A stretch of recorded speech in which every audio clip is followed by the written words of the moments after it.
En el monte hay reglas que no están escritas, límites que nadie señala, cosas que no se explican pero que todos respetan. Nosotros no las conocíamos, o peor aún, no creíamos en ellas. Durante años cazamos en esas montañas sin que nada ocurriera, hasta que una noche el monte decidió cobrarse algo. Esta es la historia de cómo entramos dos hombres, de cómo uno de nosotros nunca salió, y de la cosa que vi saltar entre los árboles cuando ya era demasiado tarde. Yo crecí yendo al monte, no como pasatiempo ni como desafío. Era parte de la vida, parte del alimento, parte del tiempo. Mi nombre es Julián, y desde niño aprendí a moverme entre quebradas, lomas húmedas y árboles viejos que uno ya no mira, solo rodea. Mateo creció conmigo en eso.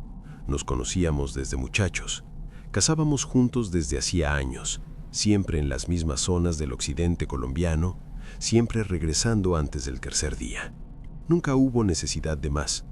El monte no era generoso, pero siempre respondía.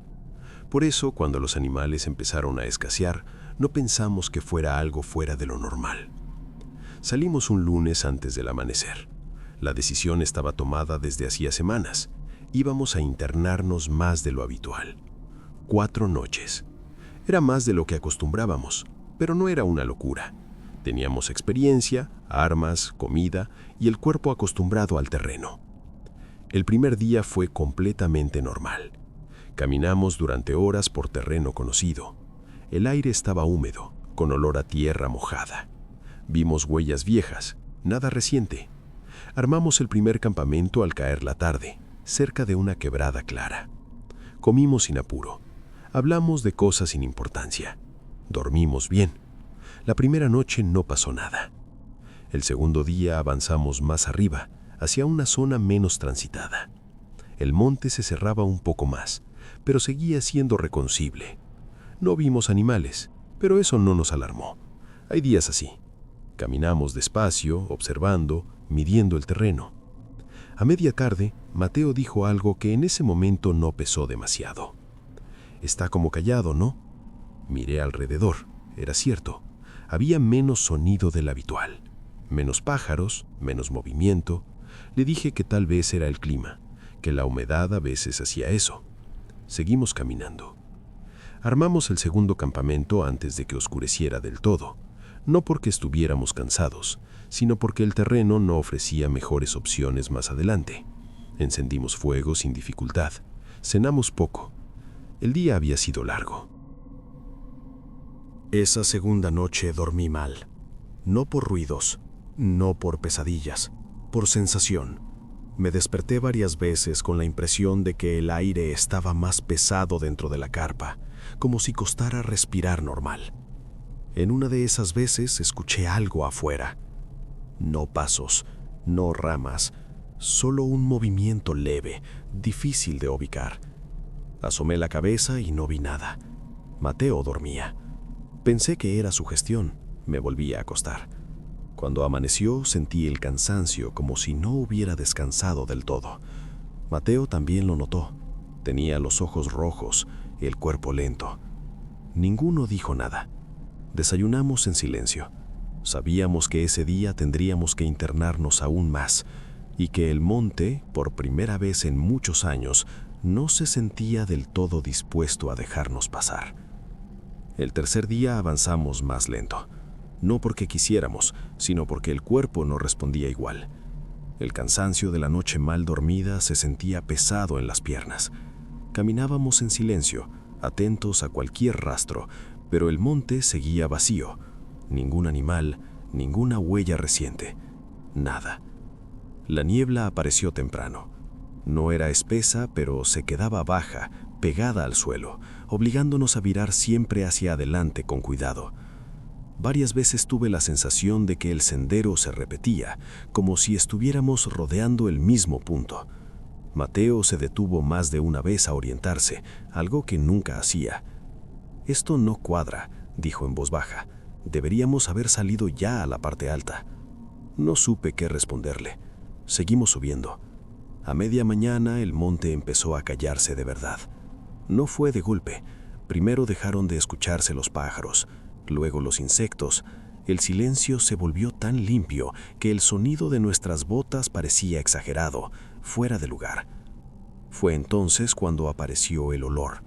No fue fuerte al principio, pero era distinto. Un olor animal, vivo, húmedo. No era a carroña ni a ganado. Era algo agrio que se quedaba en la nariz y no se iba. Mateo también lo notó. Caminó un poco más rápido, como queriendo dejarlo atrás. El terreno empezó a cambiar de una forma que no recordábamos. El barro se volvió blando, pegajoso, las botas se hundían más de lo normal. En una de esas zonas fue cuando vimos las marcas.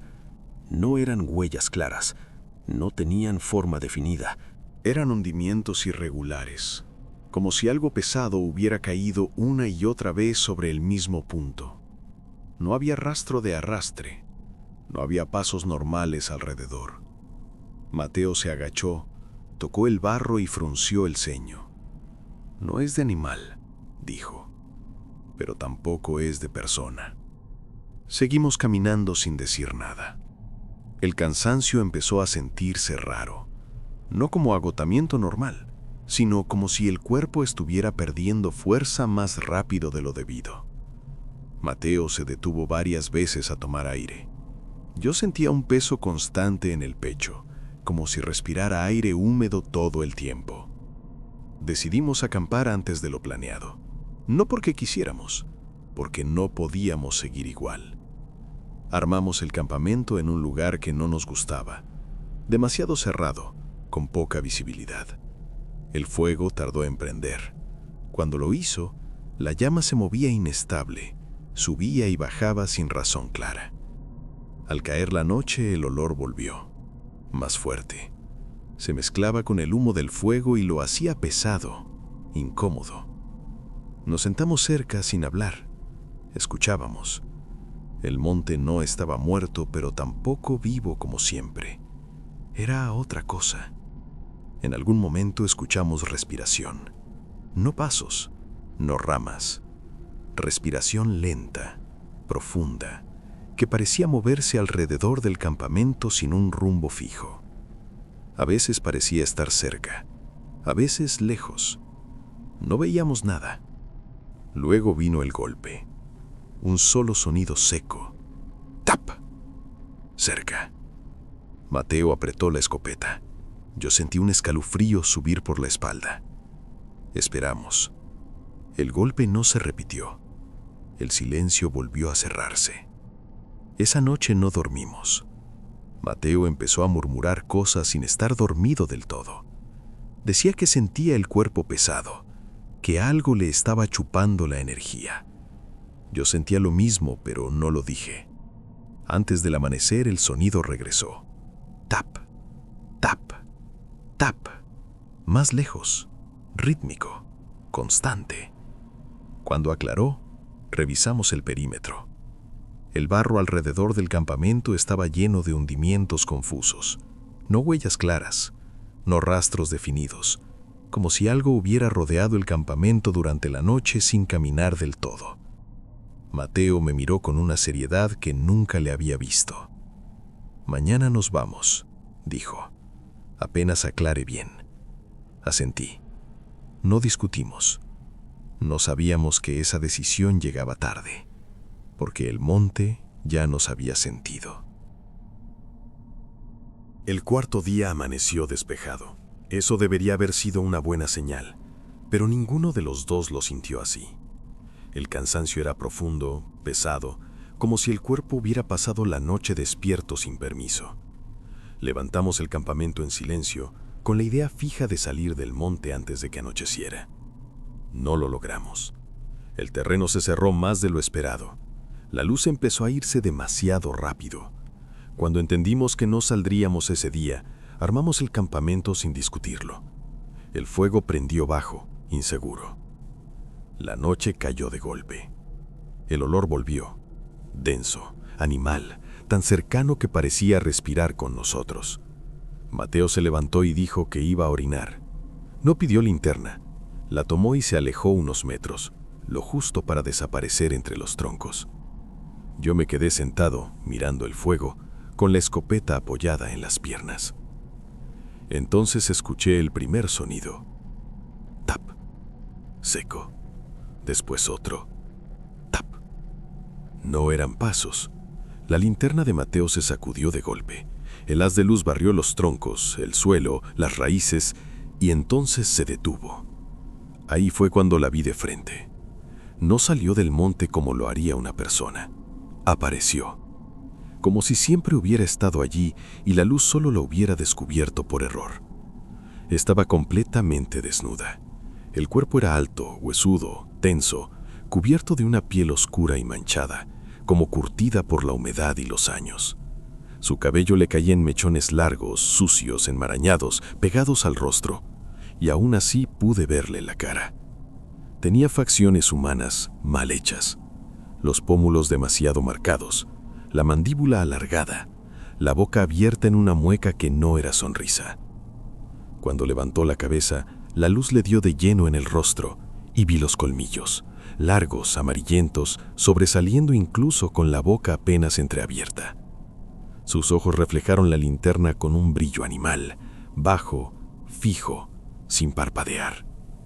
Entonces hizo algo que me heló la sangre. Con un gesto mecánico, como algo que había hecho 1000 veces antes, tomó sus senos largos y pesados y los lanzó hacia atrás, pasándolos por encima de los hombros, acomodándolos contra la espalda para que no le estorbaran. No hubo pudor, no hubo duda, solo preparación. Después de eso, se movió. Su cuerpo se impulsó hacia adelante en saltos cortos y rápidos, violentos, precisos. Cada caída contra el suelo producía ese sonido seco, horrible, que ya habíamos escuchado. Tap. La única pierna terminada en una pezuña golpeaba la tierra con fuerza, levantando barro. No corría, no caminaba. Saltaba, como si el monte mismo la lanzara de un punto a otro. Mateo no alcanzó a reaccionar. Ella cayó sobre él con un solo movimiento brutal, demasiado rápido para entenderlo. El cuerpo de Mateo se dobló bajo el impacto. El aire salió de sus pulmones en un sonido corto, roto. Yo no pude moverme. Durante un segundo eterno, ella quedó sobre él. Luego inclinó la cabeza y su cuerpo empezó a moverse de una forma que no dejaba dudas. No vi detalles innecesarios, no los necesitaba. La postura, la quietud concentrada, el sonido húmedo. Supe lo que estaba haciendo. Y cuando levantó la cabeza otra vez, con el rostro manchado y los colmillos brillando a la luz temblorosa, me miró directamente a mí y se rió. Fue ahí cuando el cuerpo me ganó a la mente. Corrí. El grito de ella partió el monte en dos, un rugido mezclado con carcajada. Saltó fuera del cuerpo de Mateo y salió tras de mí. Los golpes de la pezuña retumbaban detrás, rápidos, cortos, furiosos. Tap, tap, tap. Corrí sin pensar, caí, me levanté, disparé sin mirar. Ella gritaba mientras saltaba, se reía, aullaba palabras que no entendía. Sentía su respiración en la espalda. El monte parecía empujarme de vuelta hacia ella. Hasta que el cielo empezó a aclararse. El primer pájaro cantó. Ella gritó una última vez, llena de rabia. Los saltos se le tuvieron. El silencio volvió. Salí del monte con el amanecer encima, temblando, sin heridas visibles, sin marcas en el cuerpo. Mateo no salió, y yo entendí, mientras caminaba sin rumbo, que el monte no nos había atacado esa noche. Nos había esperado. Salí del monte, sin saber cuánto tiempo había caminado. El amanecer me encontró bajando una loma que no reconocía, con el cuerpo en automático y la cabeza vacía. No sentía alivio, no sentía miedo, solo una especie de desconexión profunda, como si algo dentro de mí se hubiera apagado para poder seguir avanzando. Cuando encontré el primer camino de tierra, me senté. Ahí fue cuando el temblor empezó. No tenía heridas visibles, No tenía marcas nuevas en la piel, pero el cuerpo no respondía bien. Las manos me temblaban. La mandíbula me dolía de tanto apretar los dientes sin darme cuenta. Cada vez que cerraba los ojos, la veía. El rostro, los colmillos, la forma en que se acomodó antes de saltar. Me encontraron horas después. No pregunté por Mateo. No hizo falta. Cuando intentaron que explicara lo ocurrido, las palabras no salían bien. Decía cosas inconexas. Hablaba del silencio, del olor, de los saltos. Nadie quiso profundizar. Volví al pueblo días después. El médico dijo que estaba bien, el cuerpo sano. El problema, según él, era el shock. Pero yo sabía que no era solo eso.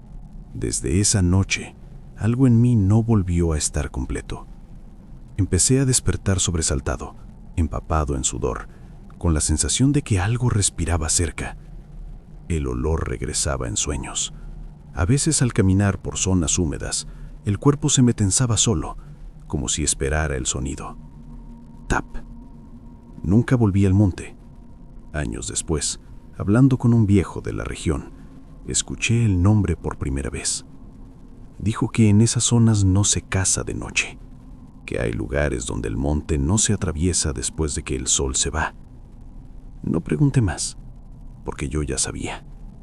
El monte no nos atacó, nos dejó entrar, y a uno de los dos nunca lo dejó salir.